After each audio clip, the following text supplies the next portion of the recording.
evening we are going to talk about Maharaja Ranjit Singh, whose 200th birth anniversary we are celebrating this year.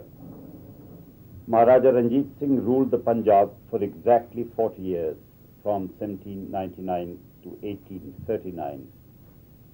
As kingdoms go, he didn't have a very large kingdom. Many other Indian rulers have ruled much larger territories. But there were three very important factors to his kingdom. The first was that it was almost over 1,000 years after the series of invasions which began with Mahmud Ghazni, followed by the Ghoris, Tughlaqs, Pathans, right down to Nadir Shah and Ahmad Shah Abdali, that for the first time an Indian was able to not only stop the tide of invasions, but take it back into the homelands of the traditional invaders of India. And the second, that the Sikhs, although they formed only 5% of the population of the Punjab at the time, put up a leader who could rouse the patriotic feelings of the Muslims and the Hindus and join them in this upsurge of Punjabi Renaissance. And the third thing about Ranjit Singh, I think which is most important, was his very modern secular outlook. Now, to discuss this great man's achievements, I have with me first General Harbakh Singh, a very distinguished soldier who's fought some campaigns in the very territory that Ranjit Singh's troops fought in. And then I have Manmohan Singh of the Indian Administrative Service, who's undoubtedly administered the same territories which Ranjit Singh administered during his 40 years of rule. But in addition, he's been in charge of organizing exhibitions of the Maharaja's life and his paintings. Now, let me first start with General Harbakh Singh, since he's a soldier, and Ranjit Singh always described himself primarily as a soldier. Now, General, what do you think were his achievements as a man in arms? Well, as a soldier, I have always considered him as one of the greatest leaders. You know, he had a very good military background that was, I think, mostly responsible for these powers of leadership. His grandfather, Charat Singh, had, while heading one of the missiles, carried out certain military operations successfully and enlarged the area of his missile and brought certain other missiles under him. And then his son, Maha Singh, also was a great warrior. And Maha Singh made it a point to bring Ranjit Singh up in the military tradition. It is said that from the tender age of 6 years, he used to take him along with him during the campaigns. And there is an instance in the life of Ranjit Singh, when he was a young lad of 13 years, that he was once attacked by an enemy who waylaid him out in the jungle while hunting, and Ranjit Singh finished him at once and beheaded him with the sword before his enemy could attack him. That shows his quick reaction and his powers of leadership and military acumen. But surely what's important is what we talk about is the modernization of the army from a medieval force to a modern one. So up to his time, as you know, the missile armies were not standing armies at all. They were irregular armies or Siladar armies. And the standing element was perhaps the legacy from Guru Gobind Singh, that is the Akali forces, which at that time were headed by Akali Phula Singh. Otherwise, they were all irregular forces, and they used to get together for a campaign. Now, Ranjit Singh realized that he would have to one day encounter the British force, and at that time in the name of East India Company forces. So he snooped on them, spied on them, and learned from them, and then reorganized his army. From the irregular force, he organized his army into 3 or 4 elements. For instance, up to his time, a soldier mounted on a horse used to perform the duties of three elements of a combat force. That is, a cavalryman, an artilleryman, as well as an infantryman, combined in one person. He separated these three elements.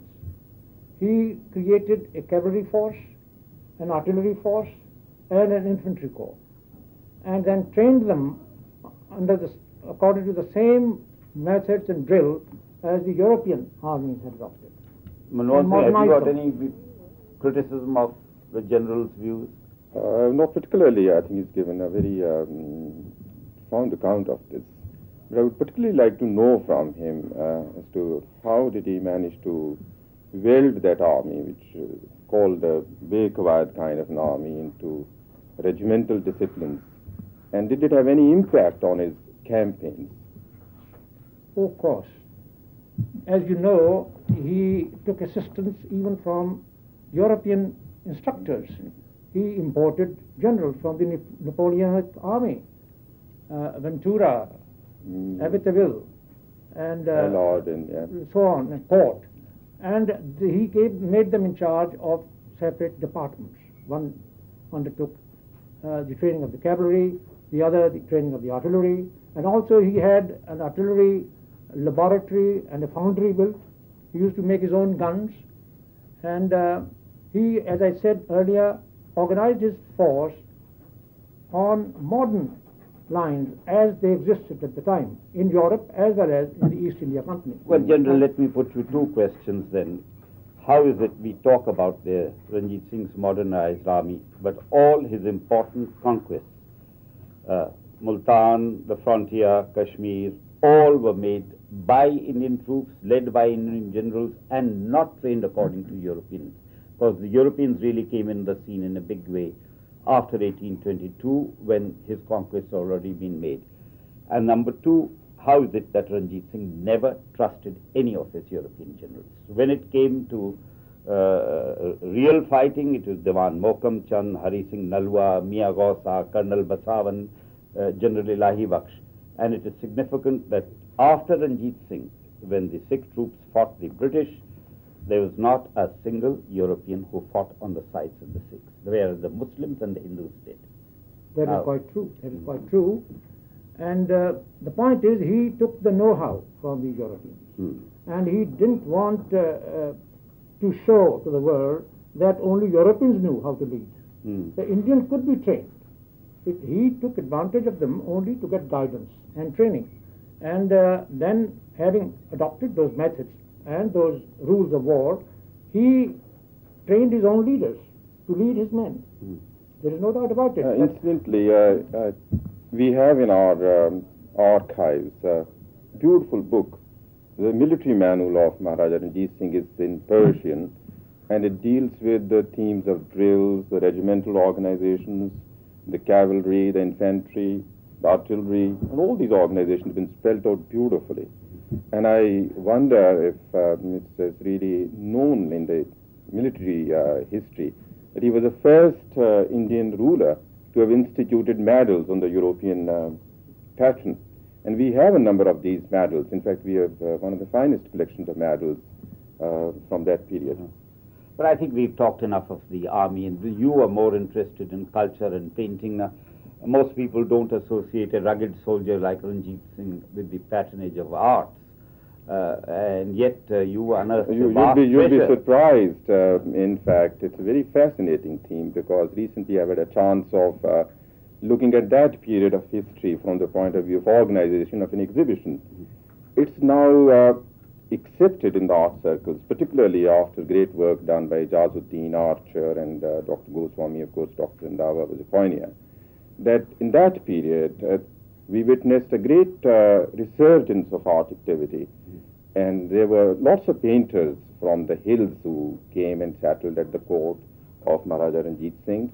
And they painted. In fact, in Wahiduddin's book, there's a description of three eminent painters, and they're Keher Singh, Purkhu, and Muhammad Baksh, who painted in that period.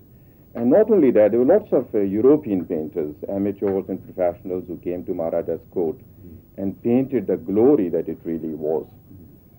In fact, we have some excerpts from the exhibition that we recently organized. It will give you glimpses of the paintings of those times. But before that, we have first this painting which shows a galaxy of the Darbar. And in fact, the details would show you the diversity of talent he was able to assemble from such a large number of faiths. There were the three divans, the three the fakirs. Then we had the three Dogra chiefs who adorned his court. It's so beautiful, some of the works of art. And this is a Lahore map, which shows kind of a bird's eye view of what Lahore looked like those days. It is done but the mid-century, into last century. This is the Kalgi of Maharaja Sher Singh, which came to us for display. This is a very well-known painting of G.T. Vine. This is another hill painting of Maharaja Ranjit Singh, one of the equestrian themes, showing with a halo around his head. This is a later development in the miniature paintings. We have here probably the only extant painting of the Maharaja. This is part of Iqbal Nama, showing him as a child. This again is a chair which came to us from the Lahore fort. Well, this is a very well-known painting, The Tiger Hunt by August Scheft. This is a lithograph showing the soldier receiving pay. This is a Chilianwala battle. This is it's again a lithograph, yes. These are all lithographs. This is Maharaja Sher Singh, done by Emily Eaton in that famous book, The Portraits of People and Princes of India. It shows, and another famous painting. Now this is Maharaja Dalip Singh. This is a painting, kind of a reproduction of the famous winter halter painting of Maharaja Dalip Singh. It shows him how handsome. But these are all after Ranjit Singh's yes, time. after Ranjit Singh. But this must have been done in London, I suppose. Yes. Well, this is Nonihal Singh, again by G.T. Vine, and Maharaja Sher Singh by G.T. Vine too. Very authentic portraits. This is a personal relic of Maharaja Ranjit Singh, the Chaur Sahib and the Kada.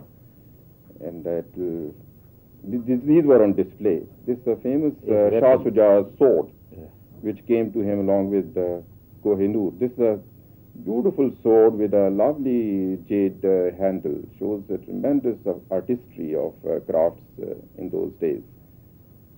This incidentally may interest some people. There's a horoscope of Maharaja Ranjit Singh. Somebody was able to decipher it, said it really proved he was to one day achieve the greatness that he eventually did. Well, these are the three medals I just referred to a short time back.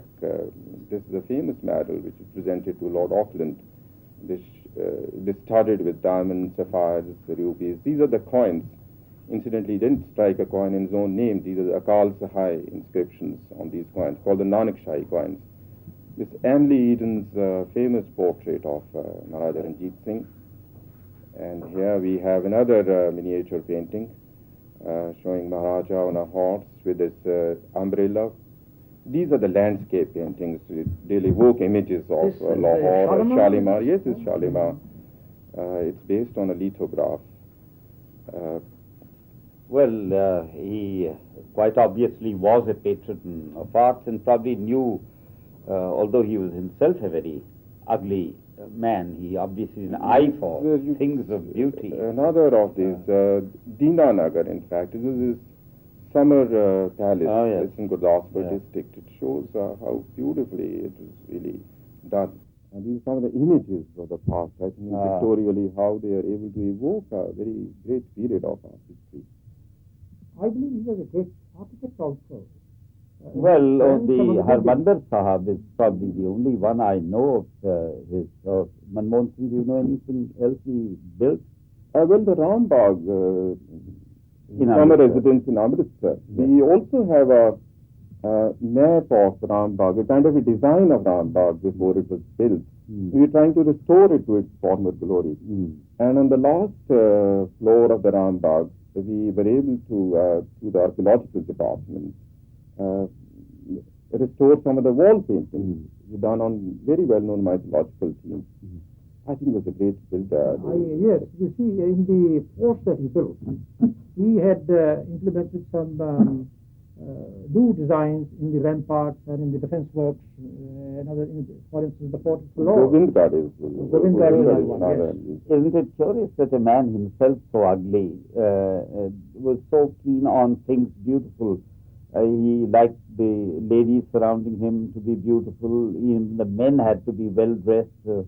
Raja Hira Singh and others. Yes, I won't have a comment on ladies, though, but I'll tell you of a beautiful story from his time. This is about some emergency meeting in the evening which he summoned at a very short notice, and he asked his foreign minister as to how many guns salute was the highest, the biggest monarch of the world entitled to, and he was told it's 101 guns. He ordered that 102 guns be lined up, and he told his cabinet, well, look, don't you see there's a beautiful moon rising on the horizon? So fire, which explains that he had a deep aesthetic base to all that he did. Well, there's the other story, more famous, about dialogue with his Muslim wife, Bibi Moran, when she remarked on his ugliness. And said, you're so ugly, where have you gone when God was distributing good looks? And he said, when you were getting yourself beauty, I was seeking power. Because he was, in one way, very single-minded in the pursuit of power. Now, the one thing which I think is very pleasant about this character is how much ahead of his time he was.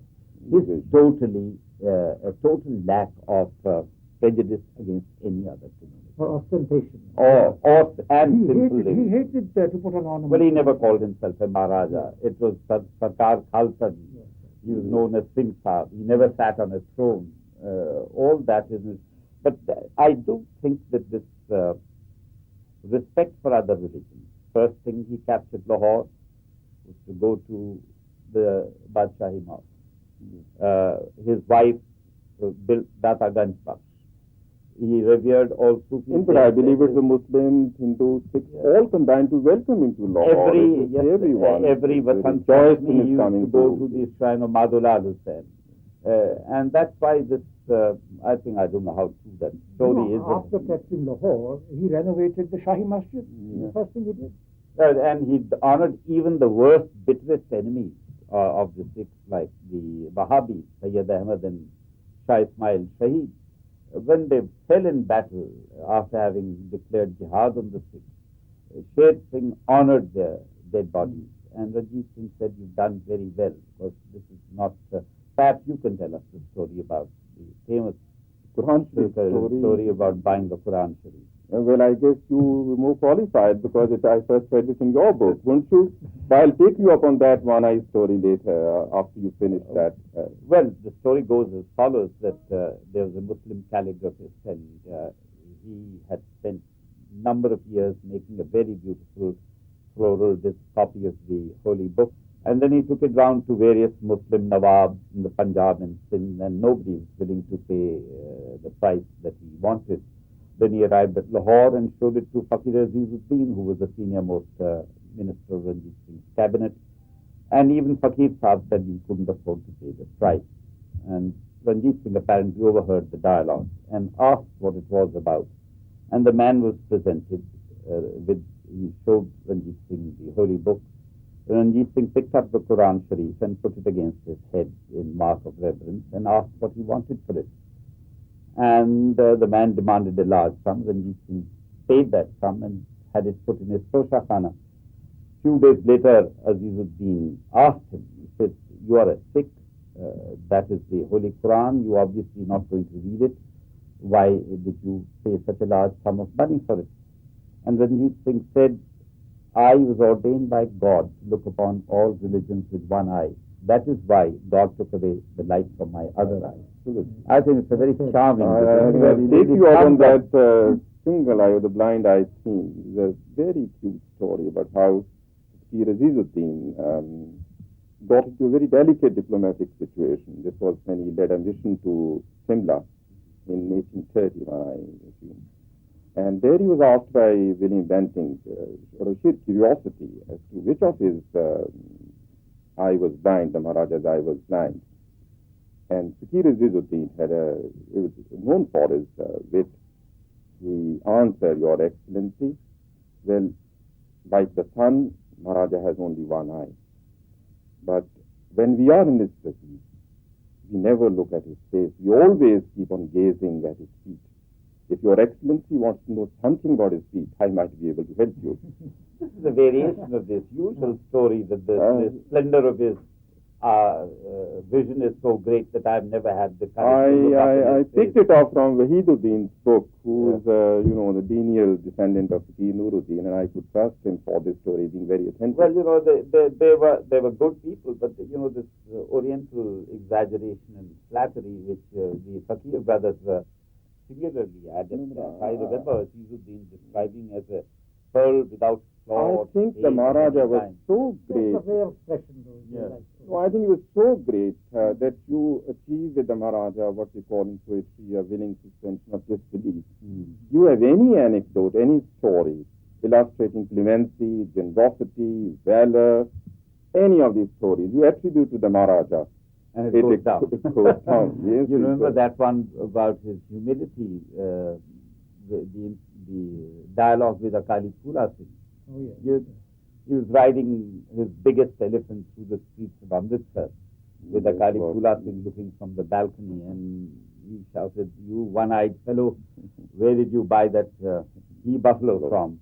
And the man just bowed to him and he said, "It is your Majesty who gave me this humble gift." Because it's curious that this man also, despite being such a rough man, it's not known so much that he never sentenced a man to death. Not even in the session. In fact, the only assassination attempt on him, he forgave the... But there was no sentence of death during his death. I think we need to highlight his, secularism. We make such a fetish of it these days.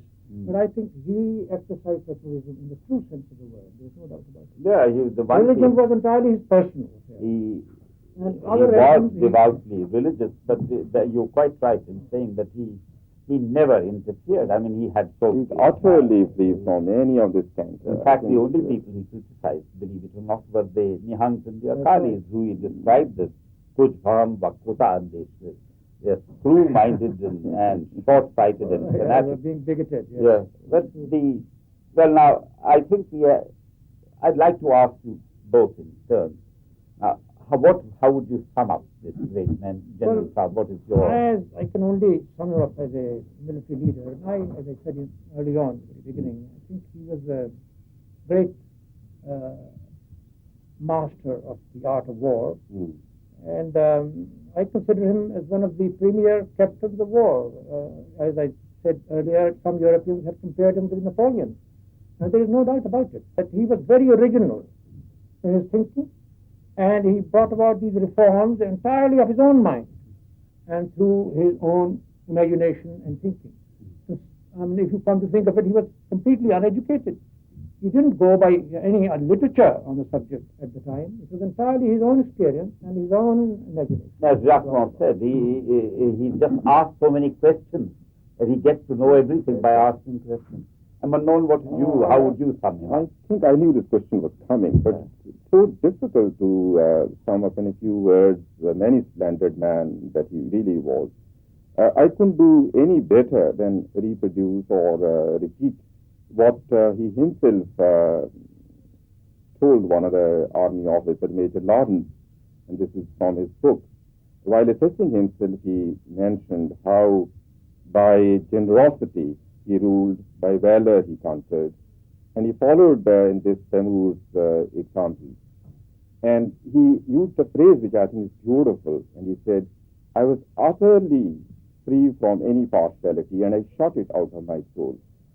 But he attributed all these qualities, his achievements, to Siripurki. It was his God who was his mentor, it was his God who was his savior, and it was his God who led him from one victory to another. Well, if I may just add my little contribution, I think it proves three things. You don't have to be learned to become a leader of a people.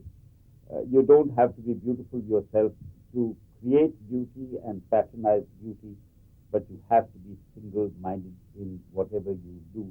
I think really Kipling sums Ranjit Singh up in the couplet that I have often quoted about about him, about Ranjit Singh, four things greater than all things are: women and horses, power and war. I think these were the four things that really dominated Ranjit